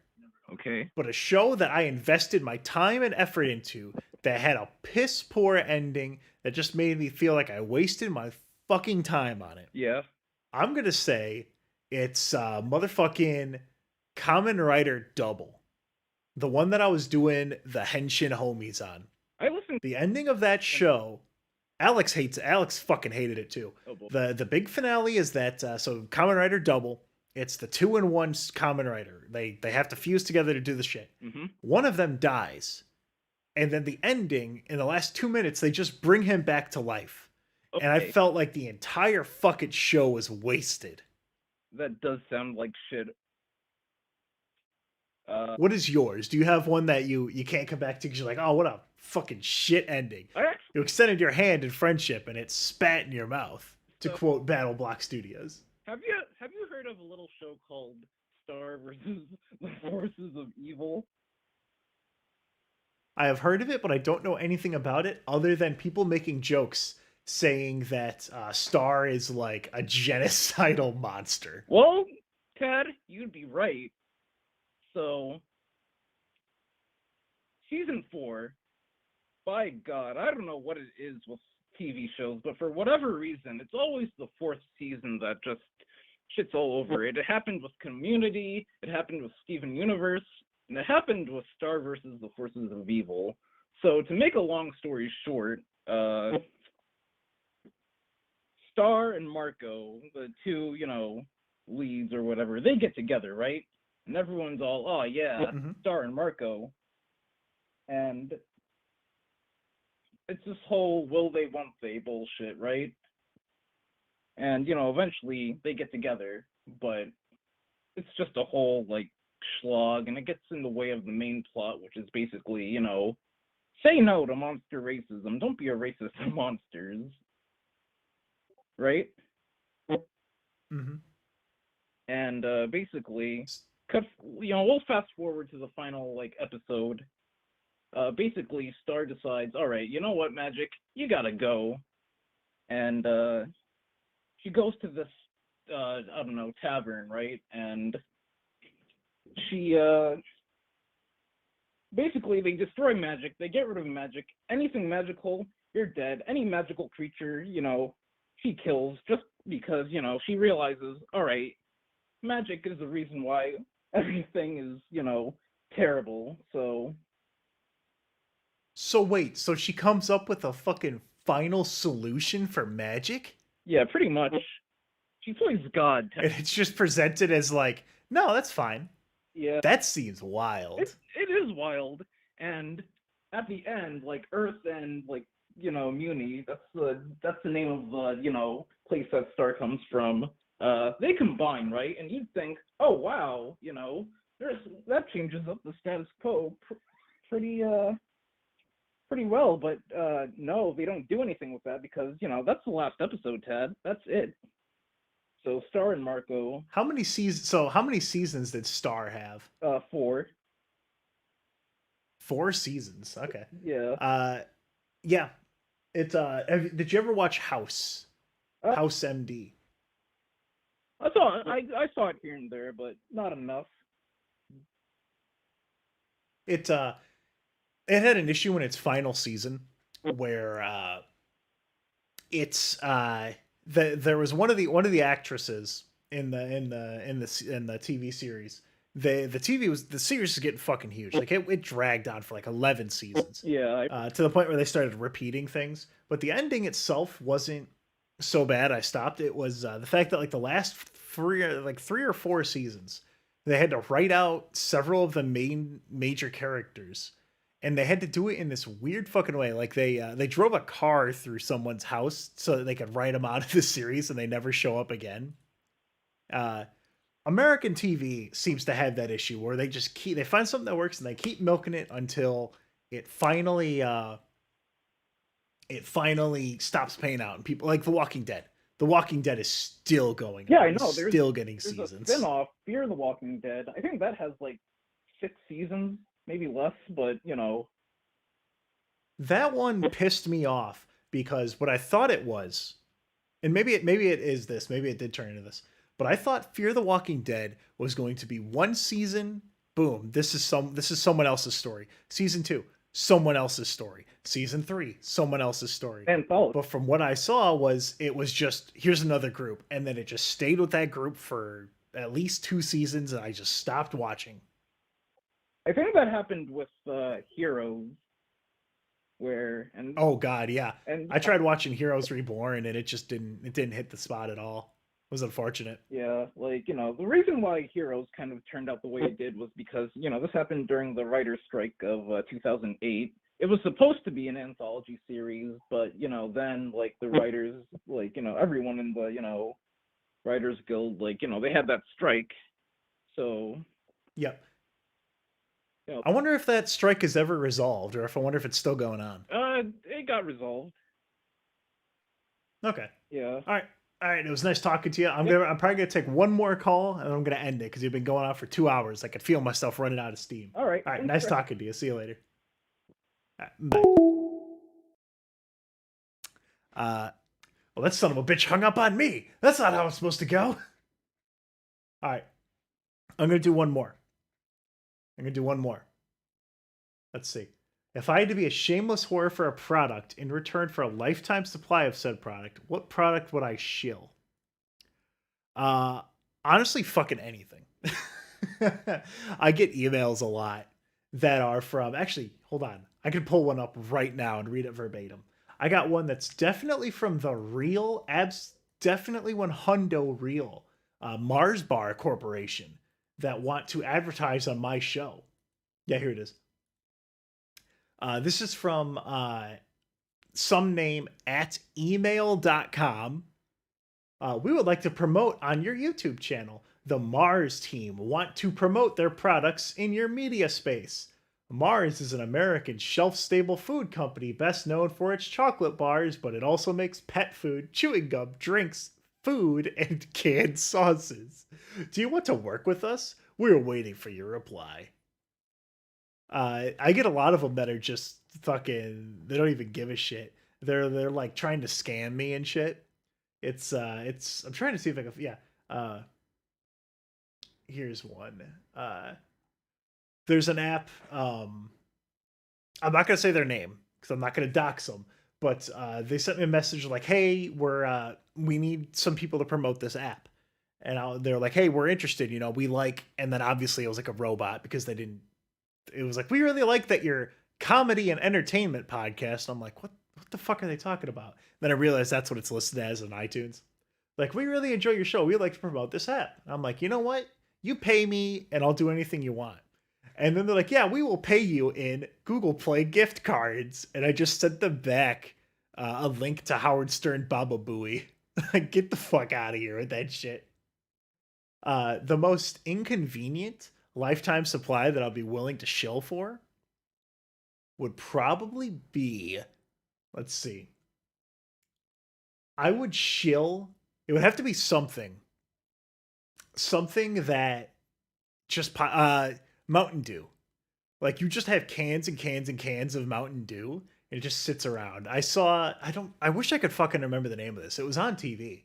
It was like, I don't know if it was just a one-off documentary or if it was a whole series, but it was like people that won lifetime supplies of shit, and they were going into their life, and it was like their life got fucking ruined because they had 500 cases of Mountain Dew, and they would like eat through the fucking cans, and their house would get covered in sugary, syrupy horse shit. They'd have like rats and shit. Oh, it was probably on TLC, the same fucking channel as Hoarders. Hey, look at that. I wrapped it all the way back around. Look at that. Lifetime supply of cat litter. That'd be pretty good because then you get 9 times. You get 9 times because cats have 9 lives. There we go. I just broke the rhythm of the ending I was going for there. That's what happens when you go over 2 hours. All right. That's a wrap for this one. Thank you guys very much for coming in here. This was really fun. I think I could do this again if I have like more structure to it. I think this could be really fun, where it could be more rapid fire. People come in and they've got a good idea what they want to talk about, and just sometimes just doing completely casual horse shit like this. This is a lot like when I was working at I worked at a relative's carnival, and I was helping the little kids with a game. And I was just making up rules as I went along. Kind of like with this, where I'm like, "Oh yeah, send me a text message. Oh yeah, do this. Oh yeah, we're going to do this. Oh, 5 minutes." So, all right. Thanks for listening, you guys. I don't think this is going to go up as a normal, this is going to go up on the YouTube channel for sure. But, I don't know if I don't think it'd make good RSS feed material, but I will have this up here. Thank you very much for tuning in, you guys. I appreciate the super chat stuff. I know YouTube lets you pay to shitpost, but I do appreciate it. I just didn't want to stop in the middle of the episode and, and do that whole thing, but I do appreciate it very much. So yeah, I'll do this again sometime. It was really enjoyable. It was a nice casual bullshit thing, I'll set something up. We'll have some kind of way to submit questions on air, and we'll have a gay old time. So I hope you guys have a good night, and thanks for watching. You already know where to find the podcast stuff, so I'm not even gonna. Oh fuck it, I'll do the intros. I'll do the outro stuff anyway. You can find the podcast on YouTube, if you can imagine that, iTunes, Google Podcast, Spotify, Amazon. There's a Discord in the description, a Patreon in the description. You can shitpost at me at Twitter at letmetellyouabouttt. There's a phone number you can call. That phone number is 413-206-6545. I'm not from Maryland. I just saw the opportunity to have a Homestuck number as my area code and went for it. All right. Have a good night, guys. See ya.